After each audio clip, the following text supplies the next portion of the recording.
Yesterday, we talked about the Sarah Strong era beginning. Well, now, is it about supporting her with AZ and Paige? We're going to talk about that today with a special guest. You're Locked On UConn.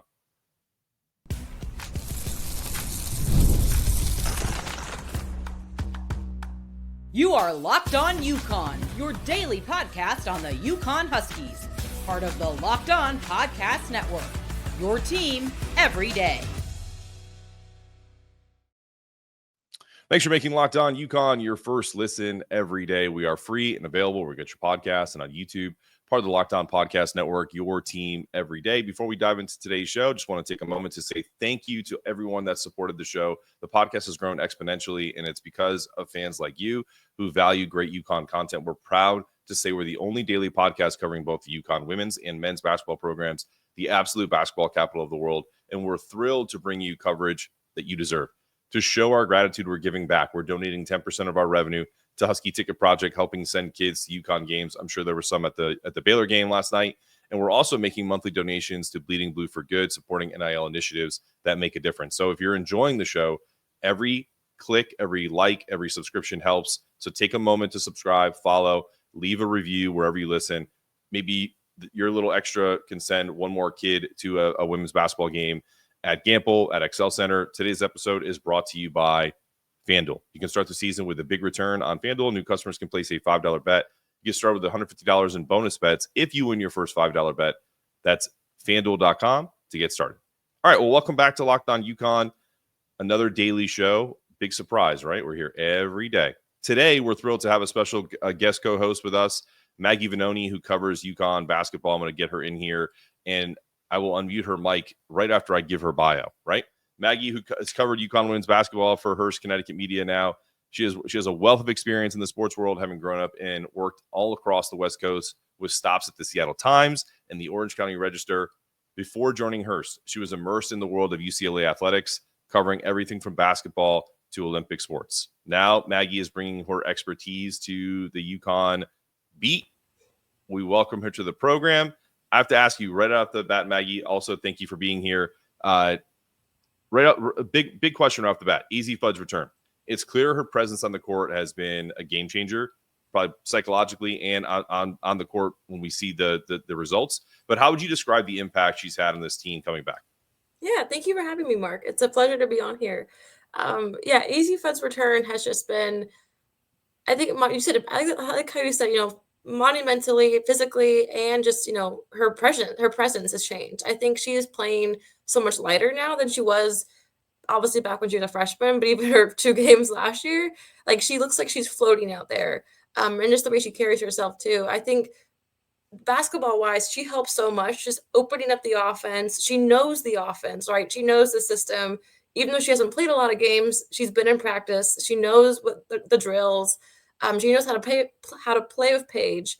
And I think when you have such a young group like they do this year with freshmen and newcomers, that having another veteran is so important out there, especially when he does rotations, especially when Paige isn't in. Caitlin is a veteran, but she's new to UConn. So obviously having AZ out there helps with knowing who to pass it to, where to move, how to call out stuff. AZ is very vocal, especially on defense. So I think that helps a lot. And just having somebody that has a sharp shooting like she does, her defense has gotten a lot better too. I think a lot of people see AZ as just a shooter and she's so much more than that. She's kind of been labeled that, sharpshooter since her freshman year, but she absolutely is. Her form is incredible. But she's really elevated her game to be all around, right? Like her defensive stance, her defensive energy and endurance, you can tell already this year is just miles from what it was freshman year. And she's even gotten, you can tell she has confidence now, like running into the lane, right? Like being more physical, going and taking jumpers, and helping more than just outside of the arc. And so I think her coming back 100% healthy, even I would even say maybe 110%, just the way she's playing, helps a lot just confidence-wise and gives the Huskies that boost of, okay, here's a little bit of re-energizing the team. Yeah.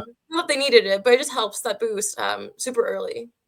Yeah, no, and honestly, I'm surprised it's happened as quick as it has. I wasn't expecting this until, honestly, I thought like January was the time frame. And And I know it was strategic. I've talked to Emily and others that have come on the show, Emily Adams, to give her a shout out. We were talking about it as if it's probably not going to happen before this gauntlet that we're going to talk about today, which would have been difficult. But because it has, it's really kind of given players like Sarah Strong, I think, almost the freedom to not do whatever they want. But as Gino has called it, her level of play is kind of like a blank canvas, right? And so I think we're seeing that as, we've titled the whole show that called the Sarah Strong era has begun. Do you think that's spot on? Or do you think that, because I think that it's not a coincidence. Sarah's going to be good whether AZ comes back or not, right?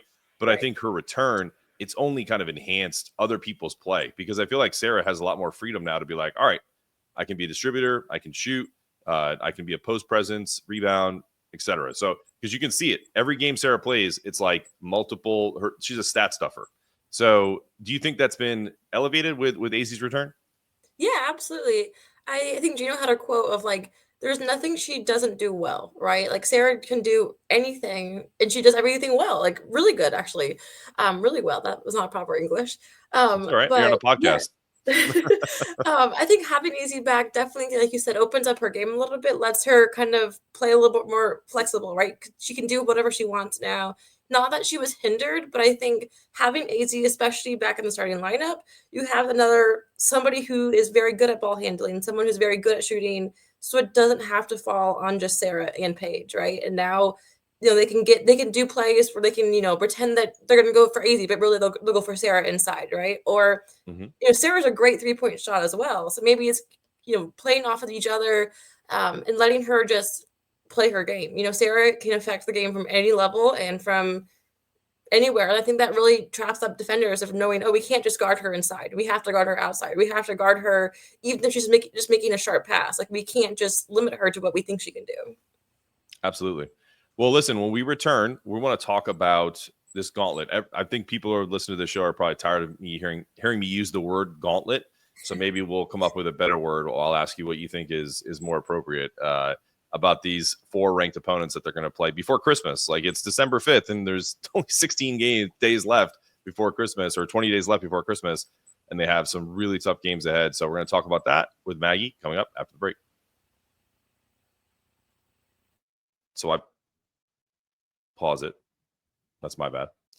I love a great deal as much as the next guy, but I'm not going to crawl through a bed of hot coals or do some crazy stuff just to save a few bucks. It has to be easy. No hoops, no BS. So when Mint Mobile said it was easy to get wireless for $15 a month with the purchase of a 3-month plan, I called them on it. Turns out it really is that easy to get wireless for $15 a month. The longest part of the process was the time I spent on hold waiting to break up with my old provider. It was T-Mobile, by the way. To get started, go to mintmobile.com/LockedOnCollege. There you'll see right now all 3-month plans are only $15 a month, including their unlimited plan. All plans come with high-speed data, unlimited talk and text, and delivered to you on the nation's largest 5G network. You can use your own phone with any Mint Mobile plan.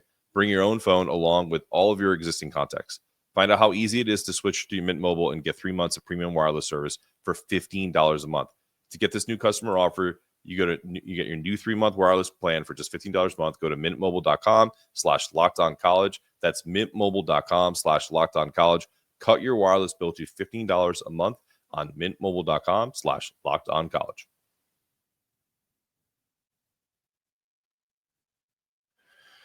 What's up, everybody? You know me. There isn't a day in my life where I'm not wearing something from Home Field, and I mean that literally. Even 2.5 months ago, when my daughter was born, I was decked out in all Home Field apparel in the delivery room. Not because they're a sponsor, but because I wanted to be in the most comfortable clothes possible during one of the most stressful and unforgettable moments of my life. And let's be real. If you're a sports fan, there's nothing more stressful for you than watching your team's games. The anxiety, the excitement, the heartbreak, it's a lot. But Home Field has you covered, literally, with the softest, most stylish, vintage-inspired gear that keeps you feeling good no matter how the game goes. So whether you're pacing through your living room during a nail biter or just living your day-to-day life, ensure you're doing it in Home Field. Comfortable, classic, perfect for every occasion. Check them out today at homefieldapparel.com. Use the promo code UConn24 at checkout for 15% off. Home Field, comfortable vintage gear for any occasion.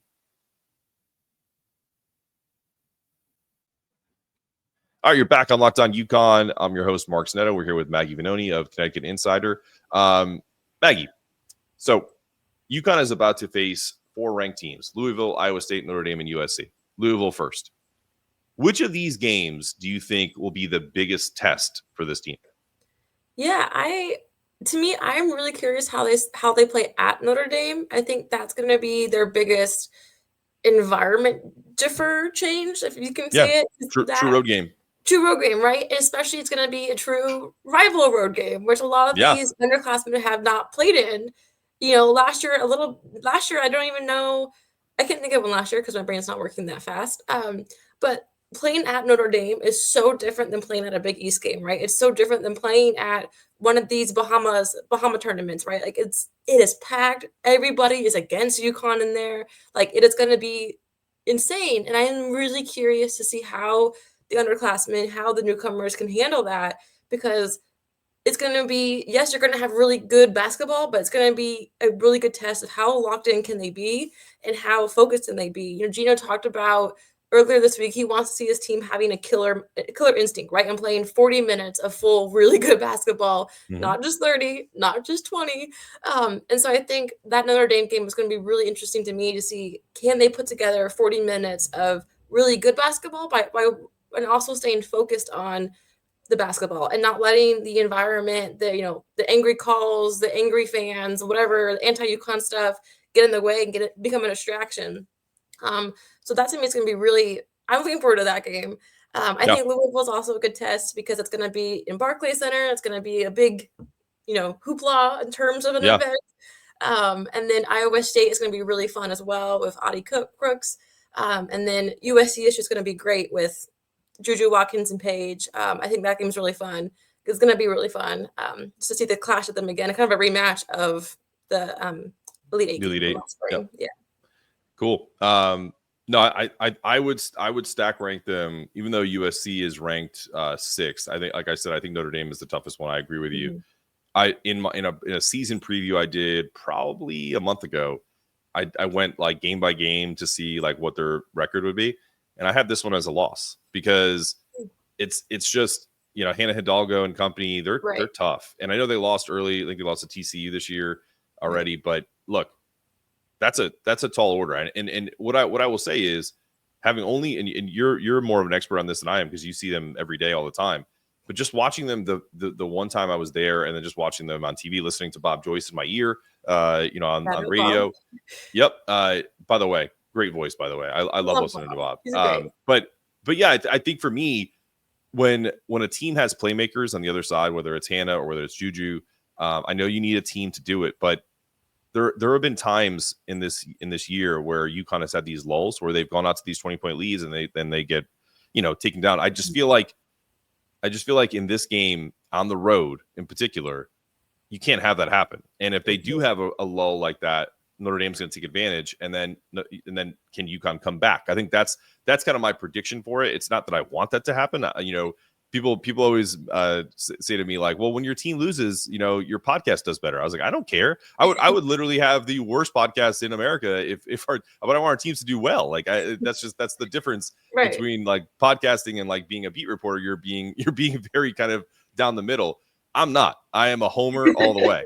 So I want them to win.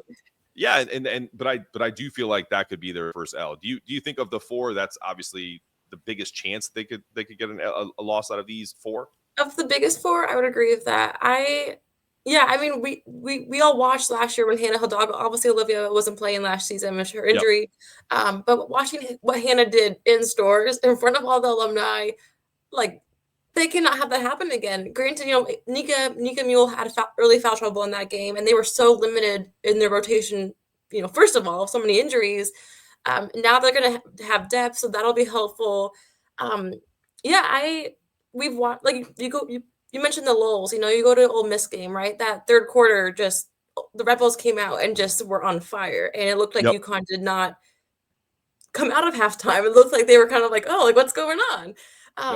Even against Holy Cross 2 nights ago, right? Like they didn't start hot, and it took a while for Holy Cross's defense was really good on Paige, but it took a while for everybody else to kind of step up and help Paige and not just watch her.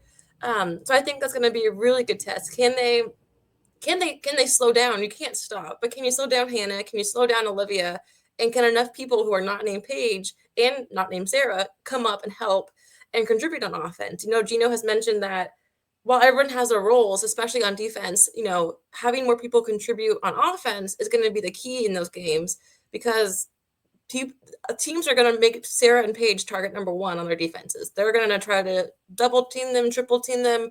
We saw how much contact Ole Miss was playing with Paige already. Yep. Like, it's going to be a lot, and they need more people to step up to score points. And that to me is going to be a big test. If they do lose that game, I think that's going to show us a lot of how they respond, right? Mm-hmm. And Gina's kind of talked about having these early losses sometimes are helpful. Like, sure. It kind of kicks them in the butt when they need to be kicked in the butt. Like, okay, we did not play well. We don't like how that felt. How can we not do that the rest of the season? And that, having such a young group, that might be helpful. Not that I am saying that I want that to happen, right. But I think that might be helpful with such a young group of learning how to respond after a loss. So sometimes losses are the best teachers. So I think for me, Gino's right. It's kind of hysterical and ironic for Gino to talk about losses when he has so few in his career. But I mean, I guess when you have so few, you can talk about the ones that like made a difference, right? So that makes sense. But like, I mean, I do both the men's and women's basketball. Like, you can see what's happening with the men. They came in with all the hype and they lost 3 straight, and then they had a big win against Baylor. I think that's going to propel them going forward. If the women have something similar, hopefully not a 3-game losing streak, but something similar to a loss at Notre Dame or a loss at any of these, USC, Iowa State, I think that will help them, because like Gino said at halftime of Holy Cross, the wrong team's ahead, because that Holy Cross team played out of their minds. I said it on my show. My son, who doesn't pay attention to basketball but knows UConn is really good because he sees dad wearing UConn stuff all the time, getting excited, but he will say, he was like, doesn't UConn usually kill these teams? And I was just like, yeah. I mean, he's not dumb. He's in 2nd grade. He was just like, oh, I see the math. They're only up 4 points. It's like, so to me, that's the biggest thing is they need to really kind of get out of the gates quickly against any of these teams. And at minimum, keep everything neutral, because then they have that spurtability where you have Sarah go for like a 9-0 run on her own, or Paige do the same thing, or Azzi. So that's the difference, is just not having these lulls. And it leads to the next question. Are we going to see more of a Mamba-like Paige in these games versus kind of a distributor? And I'll show my age here and be like a Magic Johnson type, where she's trying to spread the ball around. I mean, that's what I think should happen. What do you think? Yeah, I think they kind of need that, right? Especially against a Notre Dame, especially against a USC. They need her to become the unselfless Paige that Gino wants her to be. She has shown us that in games where it's a lot's on the line, where it's a big crowd, a big moment, she has risen up. There's also been times where she hasn't risen up all the way. Kind of going back to the Iowa Final Four game, they needed a little bit more out of her, right? They needed her to take control and take over a little bit. And Paige is so selfless and so wants to help others, wants to get her team involved, and that's what makes her so great. But I think, especially against Notre Dame, that's going to be. You might have some freshmen or underclassmen that are going to be kind of shell-shocked of how intense that environment's going to be. And having a leader like Paige, who has been in that environment before, she has been in these rivalry games, she knows how to step up. Having her be Paige, capital P, is going to help. And I think that they're going to need her, like you said, to be a Mamba and to take over, especially in those lulls. During Ole Miss, during that lull, it was Azzi Fudd that stepped up and made that 3, and I think she went on an 8-0 run or something like that. Sarah's obviously 2 nights ago for a 10-0 run. That's great to have those people like Sarah and Azzi that can step up when Paige is being attacked, whether it's defensively, whether it's physically. But what happens when those two people get under attack, right? So I think it's going to be really telling of, has Paige stepped up into this role yet on next Tuesday or next Thursday. Yeah, no, and it'll start, it starts Saturday, right? We play, play Louisville at the Barclays Center. That's a late game. I'll try to do a live reaction show, guys, but if I don't, I'm sorry, because it's late and I'll probably be sleepy. Very late. But I did one on the Thanksgiving Eve game only because I didn't have to work when UConn men played at midnight, and that was a bad choice. So what I will say is, you said you want Paige to be Paige with a capital P. You know what I want her to be? I want her to be buckets. I want her to literally like be a different persona and just be like, listen, I'm just a walking bucket today. Like I'm looking at her numbers. She's shooting 61% from the floor right now.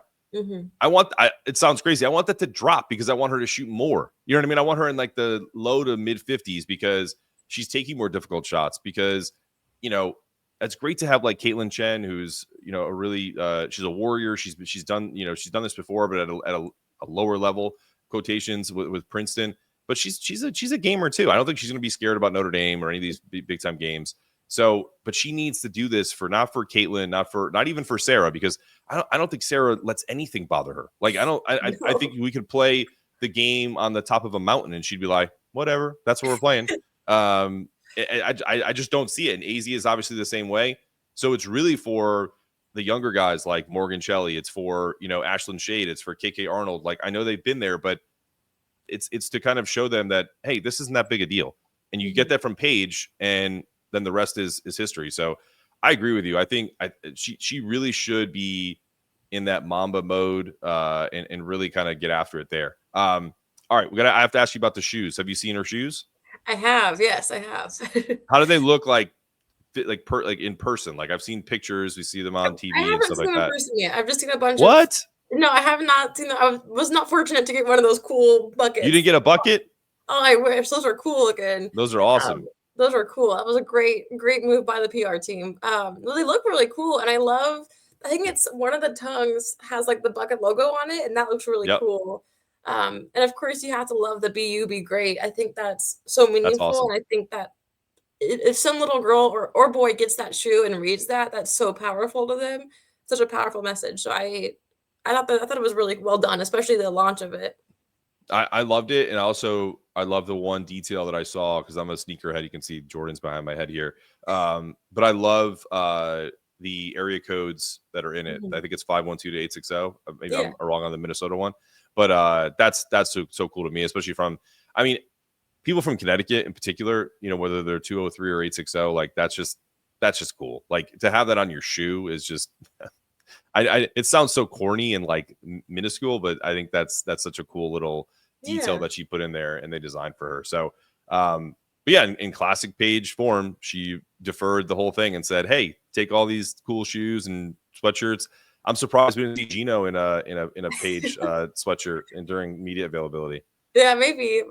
Well, I think they came out later that day. I think they were announced a little bit later that day. All right. Well, you keep us updated. See if he decides to throw those on.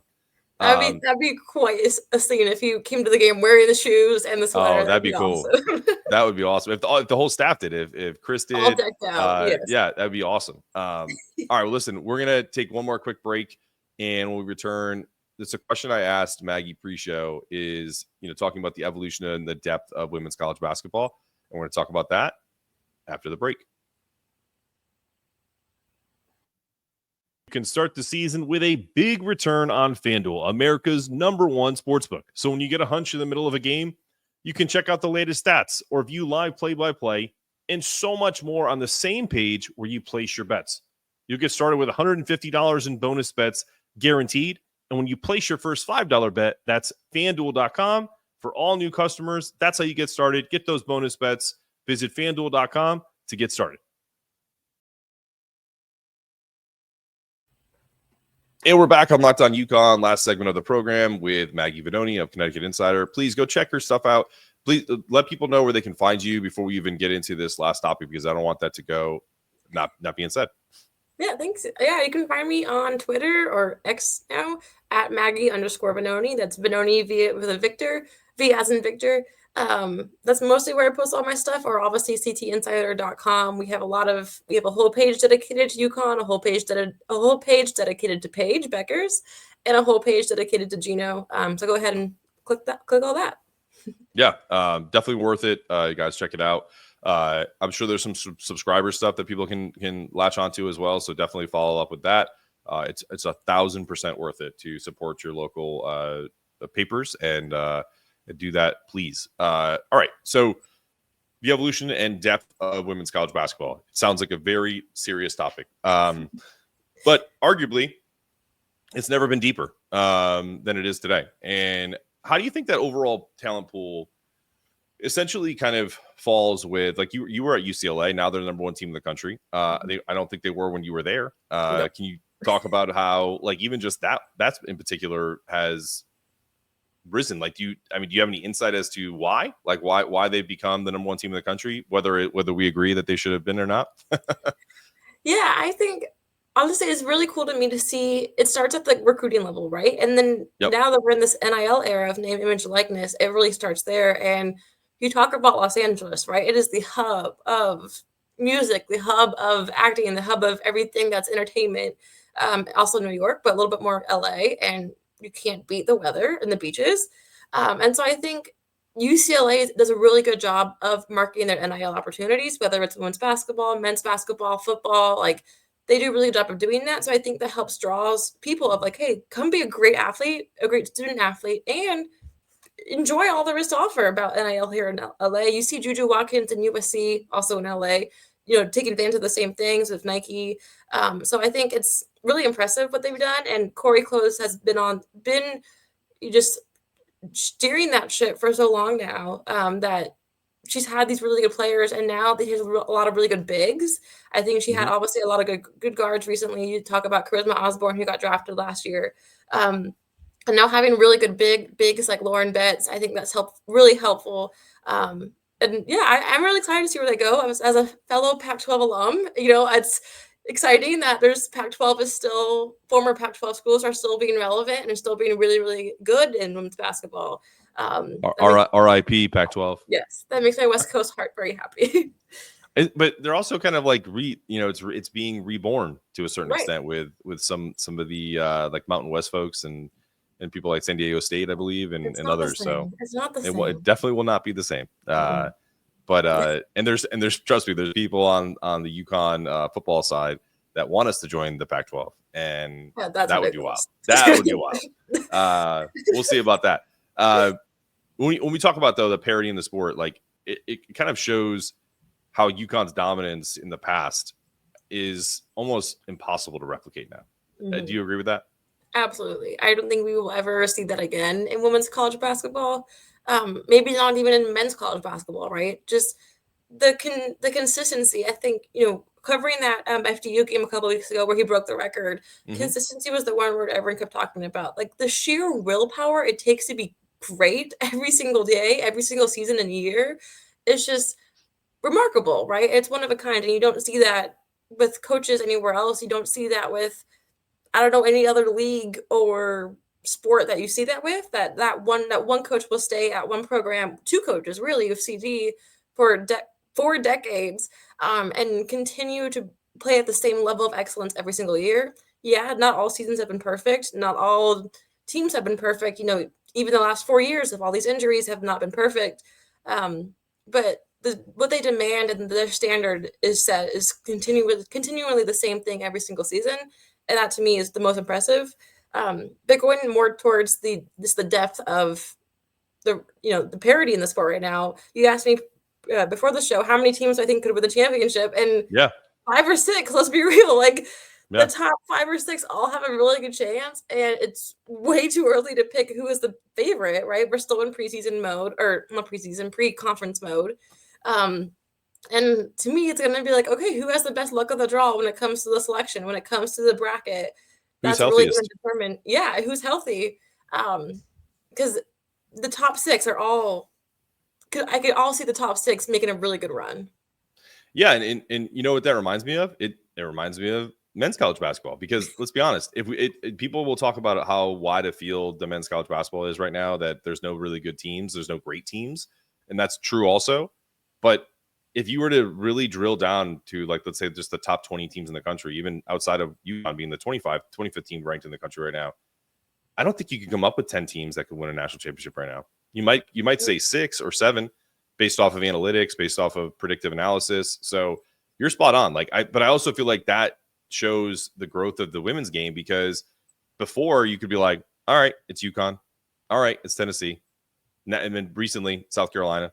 Right. But LSU, that's it. But that's it. Now, who knows? Iowa State can make a run. This Louisville team is pretty strong this year. Notre Dame. So you're saying 5 or 6. I think if you stretch it, you may say 9 or 10. But you're probably right. I think it's probably 4 or 5 or 6, like just depending on all the factors we talked about, health, the draw they get, the region, all of that will come into play. I have to ask you this question because it made me laugh because you brought up the FDU game. When everyone is asking Gino those questions, and you were with me when I asked Gino about Chris Daly being 17-0, and he gave me a nice soundbite there about how if you ask her, she probably would agree that that's a better stat to be 17-0. But one of the things that I feel like over the time, and he doesn't mean it, but I think I want to know who asked. Did you see who asked the question of him about how much he means to him or whatever? And then he said, I think it's a little overblown, this question. I think people should be asking her like how much I mean to her. Yeah. What did you think of that? I thought that was. I think that's just classic Gino, just being silly. What did you think? Yeah. Oh, for sure. He was just being sassy, and I think we had. It's a good word. It's a good word. Yeah. In the past week, leading up to that game was the UNC game, and that's where he tied the record. So we had been asking him all these reflective questions, especially about CD for the past week.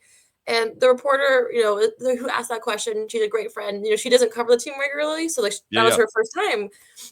It was funny. My dad texted me, and he was like, my dad texted me because he heard that soundbite when he was talking about CD, and he was like, does he really mean that? Is he being mean? I thought he liked her. And I was like, no, Dad, he was just making a joke. He was not serious whatsoever. Yep. No, he cracks me up. And I think partly he gave me some grace because he doesn't know who I am. And it was more just like I asked a question. I said it in kind of a what's the word I'm looking for? A joyful or kind of like a little bit sarcastic tilt to it, so that he didn't think I was being dead serious. And so that I think that helped. But I will say that I am jealous that you guys get to cover him on a daily basis, because being in his presence was super cool. I loved his interactions with the players. In particular, I loved when Sarah and Paige were leaving, and he asked Sarah if she wanted to take more questions, because we know Sarah's uncomfortable in front of the media. So yes, he's very gregarious, and I really appreciate that about him. All right, last little bit of, I wouldn't call it controversy, but we talked about UCLA already, and I asked you this question. We don't have to have watched UCLA 1,000 times yet this year. They crushed South Carolina in a game. Where was that played? That was at UCLA. Okay, so it was a home game. They crushed UCLA, South Carolina. They had a 43-game winning streak. It was snapped. Obviously, that's a huge deal.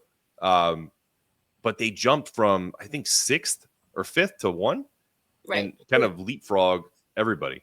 Did you agree with that from that perspective? So if we're to talk about that week of the season, so I know that the following week we had a lot more losses across the board. Yeah. I have not watched a lot of UCLA just because, unfortunately, some of their games have conflicted with UConn practices and times. Sure. But to me, I thought Notre Dame played a much better game against USC the day before. And I can't remember correctly. I think Notre Dame was 4, I think there were 3. 3. Yeah, there were 3. Yeah. Yeah, so I was my thinking was, okay, maybe Notre Dame will leapfrog everybody and they'll be number 1, because it was a very good game against USC. And Notre Dame had come close to beating, they opened up in Paris. I forgot who they opened up against, but they've had really good, that was Ole Miss. I'm getting all over my track of myself. You're fine. But yeah, I was kind of surprised to see UCLA jump everybody. I thought Notre Dame's win over USC was a little bit stronger of a win than UCLA over South Carolina. But I'm very curious of who keeps that spot, right? Like, we are about to get into conference play starts for most teams in the next couple of weeks, so 1 or 2 games, and then they'll take the Christmas break. So I'm very curious of how UCLA reacts to being in the Big Ten again, of how South Carolina is going to react to being in the SEC, and just what they face in conference play and how that will help and how that will shake things up. UConn will play South Carolina in February. And and how that will look. That will be a huge test for Sarah Strong, particularly with their bigs. So I'm really excited. I think South Carolina held down the number 1 spot all year last year, right? From basically week 2 to the very end. But it wasn't easy, right? They had a few close games, and I think this year we'll see a lot of shakeup. There's too much parity in this league, or this sport, to have one person really fly by like UConn used to do, right? Like For South sure. Carolina did really well last year, but there were a couple close calls, and I think we're going to continue seeing that the number one team maybe isn't indestructible as it used to be. Absolutely. No, great points. Listen, Maggie, thank you so much for coming. Really appreciate you jumping on the show ahead of this crazy schedule we're about to embark on. And I wish you the best of luck in your travels with all that. I know that can be a drag, but it's also kind of fun to cover sports, right? So listen, if you're being introduced to Maggie for the first time, go check her out at Connecticut Insider. Go find her on X, follow her there. Make sure you're subscribing to anything she does. She's a tremendous writer, a great asset to the beat at UConn, and we're happy to have her coming on. Come back anytime. We really appreciate you. This has been another episode of Locked On UConn. I'm Mark Snetto for Maggie Vanoni. We're asking you to stay locked on, stay connected, and to remember, it's not just about getting it done. It's about doing it in a way it can't be done any better. That's our goal every day here, and that's our little homage to Gino. As always, go Huskies.